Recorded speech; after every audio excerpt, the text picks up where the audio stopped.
Hello बच्चों। हाँ, अब अगला जो अक़साम है टी टेस्ट का वो फिर से स्मॉल सैंपल के लिए है, छोटे सैंपल के लिए है और आज़ादाना सैंपल भी है। छोटा सैंपल भी है और आज़ादाना सैंपल भी है, यानी कि नमूना जो है वो आज़ादाना है और छोटा है। पर इस बार N1 और N2 दोनों सैंपल जो हैं वो बराबर नहीं हैं। जैसे हमने लार्ज सैंपल के लिए कहा था वैसे इसी तरह से भी N1 और N2 जो सैंपल की जो तादाद है N1 और N2 वो दोनों बराबर नहीं है। पिछली बार हमने बराबर वाला केस किया था और दोनों की जो सैंपल में तलबा की तादाद है या ग्रुप की जो तादाद है वो 30 से कम है। यानी कि जो चौथा केस हम कर रहे हैं वो है स्मॉल सैंपल इंडिपेंडेंट और N1 और N2 दोनों अलग हैं। यानी कि छोटा सैंपल है, आज़ादाना सैंपल है और N1 और N2 जो है गैर बराबर है, यानी कि दोनों की तादाद अलग अलग है और दोनों की तादाद 30 से कम है। अगर ये हो तो टी टेस्ट कैसे कैलकुलेट किया जाता है, चलिए इसको सीखते हैं। फ़र्ज़ कीजिए हमारे पास दो ग्रुप हैं, फिर से एक बॉयज़ का ग्रुप है, एक गर्ल्स का ग्रुप है। बॉयज़ के ग्रुप का औसतन स्कोर 40.50 है, 40.50 है। लड़कियों का 38 है। लड़कों का मयारी इनहराफ उसी स्कोर का 4.5 है। लड़कियों का मयारी इनहराफ जो है 5.5 है उस ग्रुप का। लड़कों की तादाद कुल 11 हैं, उस सैंपल में कुल 11 बच्चे हैं, लड़के हैं और लड़कियों के सैंपल में कुल 6 लड़कियां हैं, यानी कि तादाद 6 हैं। डिग्री ऑफ फ्रीडम इसका भी N-1 होगा और इसका भी N-1 होगा, क्योंकि ये दोनों ही आज़ादाना सैंपल हैं। N-1 इसका भी और N-1 इसका भी। फिर से अब चलते हैं। अब मफरूज़ा स्टेप 1, पहला जो स्टेप हमारा 1 होता है वो क्या होता है, मफरूज़ा तय करना। तो मफरूज़ा हमने ये वन टेल टेस्ट इस बार कोशिश कर रहे हैं कि वन टेल टेस्ट में हमने ये मफरूज़ा बनाया है कि औसत स्कोर जो लड़कों का है वो ज़्यादा है लड़कियों के औसत स्कोर से। हमने ये मफरूज़ा बनाया है। हमने ये बनाया है कि mean of boys is significantly higher than the mean score of girls, यानी कि लड़कों के औसत स्कोर जो है लड़कियों के औसत स्कोर से ज़्यादा है, सिग्निफिकेंटली ज़्यादा है। तो नल हाइपोथेसिस जो हम जो हाइपोथेसिस बना रहे हैं, alternative hypothesis M1 is greater than M2, ये है हमारा ऑल्टरनेटिव हाइपोथेसिस। हम ऑल्टरनेटिव हाइपोथेसिस सेट कर रहे हैं, नल हाइपोथेसिस नहीं। इस बार alternative hypothesis M1 is greater than M2 हम ये मान के चल रहे हैं। नल हाइपोथेसिस नहीं मान के, बल्कि ऑल्टरनेटिव हाइपोथेसिस है। नल हाइपोथेसिस का उल्टा क्या होगा, M1 is equal to M2 हम मान के चलेंगे। अब अगला चलें दूसरे मरहले पर। अब क्योंकि ये सैंपल फिर से छोटा है, आज़ादाना ज़रूर है सैंपल पर छोटा सैंपल है, और इस बार क्या है, दोनों की n की वैल्यू, n की तो तादाद है, पिछली बार हमने याद करो कि दोनों की तादाद n की बराबर थी 16। इस बार की जो तादाद है वो अलग है, एक जगह 11 है, एक जगह 6 है। तो दोनों की तादाद तलबा की अलग अलग है, इसलिए जो पूल्ड मयारी इनहराफ निकलेगा उसका फॉर्मूले में फिर से तब्दीली है। जो पूल्ड मयारी इनहराफ यानी कि सैंपल साइज़ क्योंकि छोटा है, सैंपलों की तादाद क्योंकि कम है, 30 से कम है, और इस बार क्योंकि दोनों की तादाद में फ़र्क है, एक के जगह पर 11 है, एक का 6 है, तो इसलिए जो पूल्ड मयारी इनहराफ निकलेगा उसका फॉर्मूला ये है आपके सामने, सिग्मा 1 स्क्वायर ब्रैकेट में N-1 plus sigma 2 square upon bracket open N2-1, यानी कि सिग्मा 1 स्क्वायर किसका है, बॉयज़ का मयारी इनहराफ का स्क्वायर ब्रैकेट में N-1 प्लस सिग्मा 2 यानी कि लड़कियों के मयारी इनहराफ का जो है उसका स्क्वायर करेंगे और उसको जर्ब कर देंगे N2-1 से, और फिर तकसीम करेंगे इसको पूरा N1 प्लस N2-2, यानी कि N1 का सैंपल की तादाद, N2 सैंपल की तादाद, दोनों को जमा करेंगे और उसको उसमें से 2 घटा देंगे।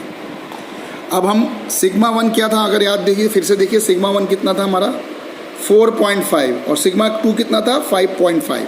तो हमने सिग्मा 1 की जगह पर 4.5 का स्क्वायर किया, 4.5 का स्क्वायर किया, और n1 11 माइनस था, 11 माइनस 1 किया। दूसरा लड़कियों का 5.5 था तो 5.5 का स्क्वायर किया, और फिर 6 माइनस 1 किया, और नीचे 11 प्लस 6 11 प्लस 6 और माइनस 2 ये फॉर्मूले में रखा। तो 4.5 को अगर 2 बार गुणा करेंगे, ज़र्ब करेंगे तो 20.25 आएगा। 11 में से 1 गया तो 10, इन दोनों को ज़र्ब कर देंगे। फिर से 5.5 को 2 बार गुणा करेंगे यानी कि ज़र्ब करेंगे 2 बार, तो 30.25 इंटू 6 में से 1 गया तो 5। अब 20 इंटू 25 इंटू 10 यानी कि 20.25 को 10 से मल्टीप्लाई करिए और 30.25 को 5 से मल्टीप्लाई करिए।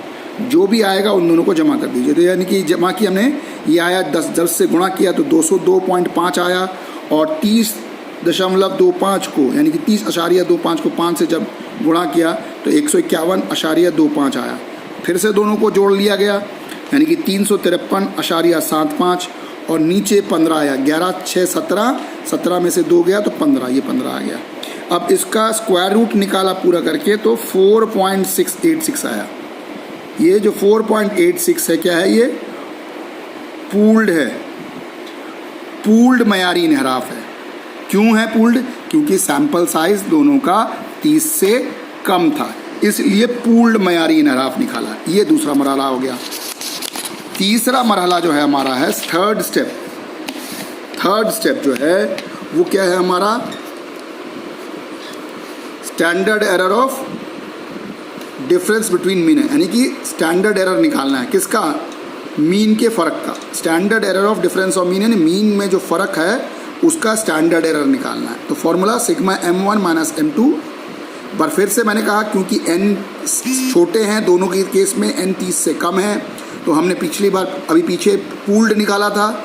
तो पूल्ड को सिग्मा p यानी कि मयारी इन्हराफ का जो पूल्ड स्टैंडर्ड डिविएशन का जो पूल्ड वैल्यू है उसको हम ज़र्ब करेंगे। क्या करेंगे? n1 plus n2 upon n1 into n2, यानी कि सिग्मा p की जो वैल्यू थी, सिग्मा p की जो वैल्यू थी वो 4.86 थी। अब सिग्मा p की वैल्यू को हम ज़र्ब करेंगे यहाँ पर किससे? पहले स्क्वायर रूट से। स्क्वायर रूट में क्या है? n1 plus n2 upon n1 into n2। n1 कितना था? 11 और 6 17, और 11 ज़र्ब 6 तो 11 6 17 हो गया, 11 6 66 हो गया, 66। 17 को 66 से तकसीम करें और फिर उसका स्क्वायर रूट निकालें। तकसीम करने के बाद 0.2576 आया है, यानी कि .2576 इसको तकसीम करने के बाद, और उसके बाद उसको स्क्वायर रूट से निकाला तो 4.51 आया है। तो 0.51 को पूल्ड के साथ, पूल्ड मयारी इन्हराफ के साथ ज़र्ब कर दीजिए 4.86, तो कितना आया? 2.48 वैल्यू आई। ये किसकी वैल्यू है? किसकी वैल्यू है ये? सिग्मा m1 माइनस m2, यानी कि standard error of the difference of mean. Mean का जो डिफरेंस था उसका जो स्टैंडर्ड एरर था वो निकाला हमने। स्टेप 4 क्या हुआ? फिर से हमारा क्या निकालना है? टी वैल्यू निकालनी है। अब हमें टी की वैल्यू निकालनी है। मीन 1 मीन 2 पता है, सिग्मा m1 माइनस m2 भी हम निकाल चुके हैं ऊपर। तो 40.5 माइनस 38 यानी कि सिग्मा m1 40.50, यानी कि m1 यानी कि लड़कों का जो औसत स्कोर था 40.5 था और लड़कियों का 38 था। दोनों को माइनस किया और फिर 2.48, ये जो 2.48 है इससे तकसीम करना है। तो 2.50 आया और नीचे 2.4 आया।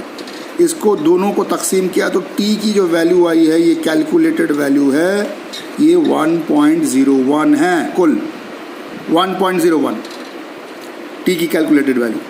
अब अगला जो मरहला है हमारा स्टेप 5, वो डिग्री ऑफ फ्रीडम निकालने का है। n1 प्लस n2 माइनस 2, इसको इस तरह से भी लिखा जा सकता है n1 minus 1 plus n2 minus 1, इस तरह से भी लिखा जा सकता है। दोनों में से कोई भी एक लिख लीजिए। तो 11 प्लस 6 17, 17 में से 2 गया तो 15। अब ये डिग्री ऑफ हमारा क्या फ्रीडम कितना हो गया? ये 15 हो गया और कैलकुलेटेड वैल्यू हमारी ये हो गई। अब हम फिर से टेबल में जाएंगे। हम टेबल में जाएंगे।